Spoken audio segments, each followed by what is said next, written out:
ಎಲ್ಲರಿಗೂ ನಮಸ್ಕಾರ ರೀ. ರಿಯಾಸ್ ಕಿಚನ್ಗೆ ಸ್ವಾಗತ ರೀ. ಇವತ್ತು ನೋಡ್ರಿ ನಾರಿ ನೂಡಲ್ಸ್ ಮಾಡ್ಲಕತ್ತೀನಿ ರೀ. ಇದು ಹಕ್ಕ ನೂಡಲ್ಸ್ ತೊಗೊಂಡಿದ್ದೀನಿ ರೀ. ನಾವು ಮುಂಚೆನೂ ನಾವು ಕೆಲವೊಂದು ರೆಸಿಪಿ ಹಾಕಬೇಕಾದ್ರೆ ನಾನು ಆವಾಗ ನೂಡಲ್ಸ್ ಬೇಯಿಸ್ಕೊಂಡಿದ್ದೇನೆ. ಒಂದು 5 ನಿಮಿಷಗಳ ಕಾಲ ಸ್ವಲ್ಪ ಆಯಿಲು ಮತ್ತು ಸ್ವಲ್ಪ ಉಪ್ಪು ಹಾಕಿ ನೂಡಲ್ಸನ್ನು ಬೇಯಿಸಿ ನಾನು ಸ್ವಲ್ಪ ತಣ್ಣೀರು ಹಾಕಿ ಈ ಥರನೇ ಬಿಡಿ ಬಿಡಿ ಆಗಿರ್ಬೇಕು ರೀ ನೂಡಲ್ಸ್. ನಮ್ದು ಇವಾಗ ತಣ್ಣಗಾಗಿದೆ ನೂಡಲ್ಸು, ಬಿಸಿ ಎಲ್ಲ ಹೋಗಿದೆ. ಇಲ್ಲಿ ನಾನೊಂದು ಮಿಕ್ಸಿ ಜಾರ್ ತೊಗೊಂಡಿನಿ ರೀ. ಅಂದರೆ ನಾನು ಚಿಲ್ಲಿ ಫ್ಲಿಕ್ಸ್ ಮಾಡ್ಕೊಂಡಿದ್ದೇನೆ ಇದರೊಳಗೆ. ಇವಾಗ ನಾವು ಸ್ವಲ್ಪ ಇದನ್ನು ಮಿಕ್ಸಿಗೆ ಹಾಕ್ಕೋಬೇಕಾಗುತ್ತೆ ರೀ. ಸ್ವಲ್ಪ ಇದು ಸಾಮಗ್ರಿಗಳು ಇಲ್ಲಿ ಬೆಳ್ಳುಳ್ಳಿಯನ್ನು ತೊಗೊಂಡಿದ್ದೀನಿ ರೀ. ನಾನು ಒಂದು 8 ರಿಂದ 10 ಬೆಳ್ಳುಳ್ಳಿ ಮತ್ತು ಸ್ವಲ್ಪನೇ ಕಟ್ ಮಾಡಿದಂಥ ಶುಂಠಿ ತೊಗೊಂಡಿದ್ದೀನಿ ರೀ. ಇದು ತುಂಬ ಡಿಫ್ರೆಂಟ್ ಆದಂಥ ಒಂದು ನೂಡಲ್ಸ್ ಆಗಿದೆ ನೋಡಿರಿ. ಈ ನೂಡಲ್ಸಿಗೆ ನಾವು ಇದನ್ನು ಒಂಚೂರು ಪೇಸ್ಟ್ ಮಾಡ್ಕೋಬೇಕಾಗ್ತದೆ ರೀ. ಈಗ ನೋಡಿರಿ, ಇಲ್ಲಿ ನಾನು ಹಸಿ ಈರುಳ್ಳಿ ಗ್ರೀನ್ ಕಲರ್ದು ಬರ್ತದೆ ನೋಡಿರಿ, ಹಸಿ ಈರುಳ್ಳಿ ಸೊಪ್ಪು, ಅದನ್ನು ಮುಂದಿನ ಭಾಗ ಕಟ್ ಮಾಡ್ಕೊಂಡಿದ್ದೀನಿ. ಹಿಂದಿಂದು ನೋಡಿರಿ ನಾನು ಆಮೇಲೆ ಮೇಲೆ ಹಾಕ್ಲಿಕ್ಕೆ ಬೇಕಾಗ್ತದೆ ನೋಡಿರಿ. ಈಗ ನೋಡಿರಿ ಆಮೇಲೆ ಅದು ಹಾಕೋತೀನಿ ರೀ. ಈಗ ನೋಡಿರಿ ಮೊದಲು ಇವಾಗ ನಾನು ಮಿಕ್ಸಿಗೆ ಹಾಕ್ಕೋಬೇಕಾಗತ್ತೆ ರೀ. ಅಂದ್ರೆ ನೋಡಿರಿ ಸ್ವಲ್ಪ ತರಿಯಾಗಿಯೇ ಹಾಕೋತೀನಿ ರೀ. ಇವಾಗ ನೋಡಿರಿ ಇದೆಲ್ಲ ಪೇಸ್ಟು ಈ ಥರ ಮಾಡ್ಕೊಂಡಿದ್ದೀನಿ ರೀ.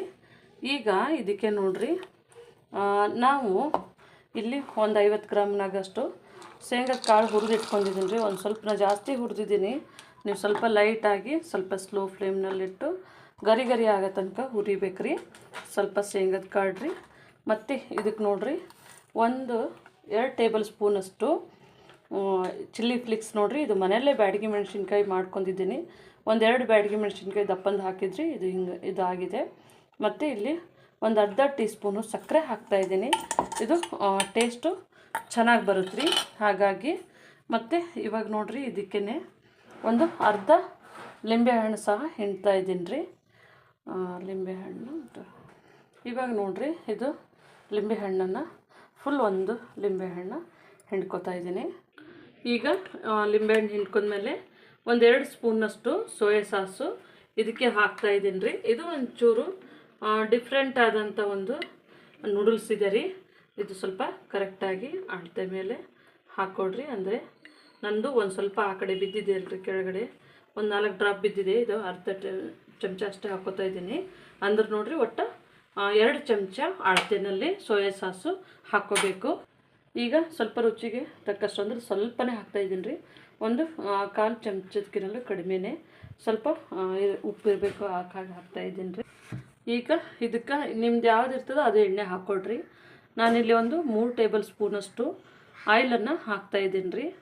ಇದು ಒಂಥರ ಡಿಫ್ರೆಂಟ್ ಆದಂಥ ಒಂದು ನೂಡಲ್ಸ್ ನೋಡಿರಿ. 2 ಸ್ಪೂನ್ ಆಯಿತು. ಇವಾಗ 3ನೇ ಸ್ಪೂನ್ ಹಾಕಿದ್ದೀನಿ. ಮತ್ತು ಇದು ಇನ್ನೊಂದು 3ನೇ ಸ್ಪೂನ್ ಆಗುತ್ತೆ ನೋಡಿರಿ. 2 ಸ್ಪೂನ್ ಆಗಿದೆ. ಇವಾಗ 3 ಸ್ಪೂನು ಆಯಿಲನ್ನು ನಾನು ಹಾಕ್ಕೊಂಡಿದ್ದೀನಿ. ಇವಾಗ ನಾನೆಲ್ಲ ಹಾಕೊಂಡ್ಮ್ಯಾಗ ನೋಡ್ರಿ ಇವಾಗ ಮಿಕ್ಸಿ ಮಾಡ್ತಾಯಿದ್ದೀನಿ ರೀ. ಇವಾಗ ನಾವು ಈ ಥರನೇ ಅಂದರೆ ಸ್ವಲ್ಪ ತರಿಯಾಗಿನೇ ರೀ, ಪೂರ್ತಿನೂ ಇದು ಇಲ್ಲ, ನೈಸ್ ಆಗಿಲ್ಲ, ಸ್ವಲ್ಪ ತರಿನೇ ಇರಬೇಕು ಇದು. ಇವಾಗ ನಮ್ಮದು ಸಾಸು ರೆಡಿಯಾಗಿದೆ. ಇವಾಗ ನಾವು ಬಾಣಲೆಯನ್ನು ಇಟ್ಕೊಂಡಿದ್ದೇವೆ ರೀ. ಈ ಬಾಣಲೆಗೆ ನೋಡಿರಿ ನಾವಿಲ್ಲಿ ಒಂದು 2 ಟೇಬಲ್ ಸ್ಪೂನಷ್ಟು ಆಯಿಲ್ ಹಾಕ್ತಾಯಿದ್ದೀನಿ ರೀ, ಎಣ್ಣೆ ಹಾಕ್ತಾಯಿದ್ದೀನಿ ರೀ. ಇದು ಸ್ವಲ್ಪ ಎಣ್ಣೆ ಬಿಸಿ ಆಗಲಿ. ಇಲ್ಲಿ ನಾನು ಒಂದು ಕ್ಯಾರೆಟನ್ನು ತೊಗೊಂಡಿದ್ದೀನಿ ರೀ. ಕ್ಯಾರೆಟನ್ನು ಹಾಕ್ಕೊಂಡಿದ್ದೇನೆ. ಮತ್ತು ಇಲ್ಲಿ ಸಣ್ಣದೊಂದು ಕ್ಯಾಪ್ಸಿಕಮ್ ತೊಗೊಂಡಿದ್ದೀನಿ ರೀ. ಕ್ಯಾಪ್ಸಿಕಮ್ನು ಹಾಕೋತಾ ಇದ್ದೇನೆ. ಮತ್ತು ಸ್ವಲ್ಪನೇ ಪತ್ತಾಗೋಬಿ ತೊಗೊಂಡಿದ್ದೀನಿ ರೀ. ಅದನ್ನು ಸಹ ಹಾಕೊಂಡು ಒಂದು ನಿಮಿಷಗಳ ಕಾಲ ಸ್ವಲ್ಪ ಎಣ್ಣೆಯಲ್ಲೇ ಬಾಡಿಸ್ಕೊಳ್ಳೋಣ ರೀ. ಇವಾಗ ನೋಡಿರಿ ಒಂಚೂರು ನಾನು ಈ ತರಕಾರಿಗೆ ಸಲುವಾಗಿ ಇದನ್ನು ಹಾಕೋತಾ ಇದ್ದೀನಿ ರೀ. ಉಪ್ಪು ಸ್ವಲ್ಪ ತರಕಾರಿ ಬೇಯಿಸ್ಕೋಬೇಕಂತ ಹೇಳಿ. ಇವಾಗ ನೋಡಿರಿ ನಮ್ಮದು ಸೋಯಾ ಸಾಸು, ನಾವು ಶೇಂಗಾ ಅಂತಂದ್ರೆ ಪೀನಟ್ ಅಂತಾರೆ, ಅದನ್ನು ಈ ಥರನೇ ಹಾಕ್ಕೊಂಡು ಚೆನ್ನಾಗಿ ಮಿಕ್ಸ್ ಮಾಡಬೇಕು ರೀ. ಇವಾಗ ನೋಡಿರಿ ನಮ್ಮದು ಇದು ಸಾಸ್ನಲ್ಲಿ ಸ್ವಲ್ಪನೇ ಬೇಯಿಸ್ಕೊಂಡ್ಬಿಟ್ಟು ಇವಾಗ ನಾವು ಮಾಡಿದ್ದಂತಹ ನೂಡಲ್ಸು ಇದು ತುಂಬ ಒಡ್ಕೊಳ್ಳೋಂಗಿಲ್ಲ ರೀ.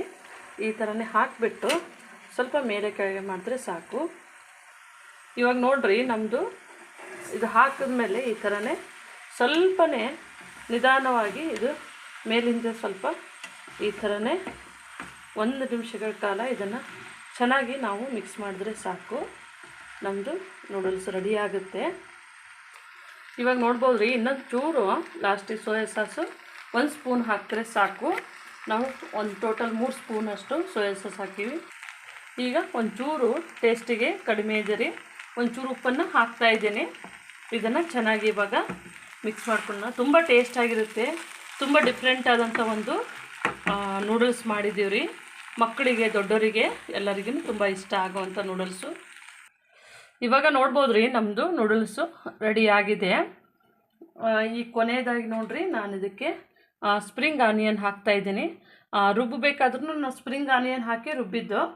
ಸ್ಪ್ರಿಂಗ್ ಆನಿಯನ್ ಇದ್ದರೆ ಹಾಕಿರಿ, ಇಲ್ಲಾಂದರೆ ಈರುಳ್ಳಿನೂ ಹಾಕಿ ರುಬ್ಬಿದ್ರೂ ಆಗುತ್ತೆ.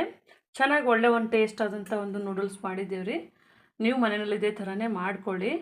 ನಮ್ಮ ಚಾನಲನ್ನು ಸಬ್ಸ್ಕ್ರೈಬ್ ಮಾಡಿ, ಲೈಕ್ ಮಾಡಿ, ಶೇರ್ ಮಾಡಿ. ನಮ್ಮ ವಿಡಿಯೋನ ನೋಡಿದ್ದಕ್ಕಾಗಿ ಧನ್ಯವಾದಗಳು.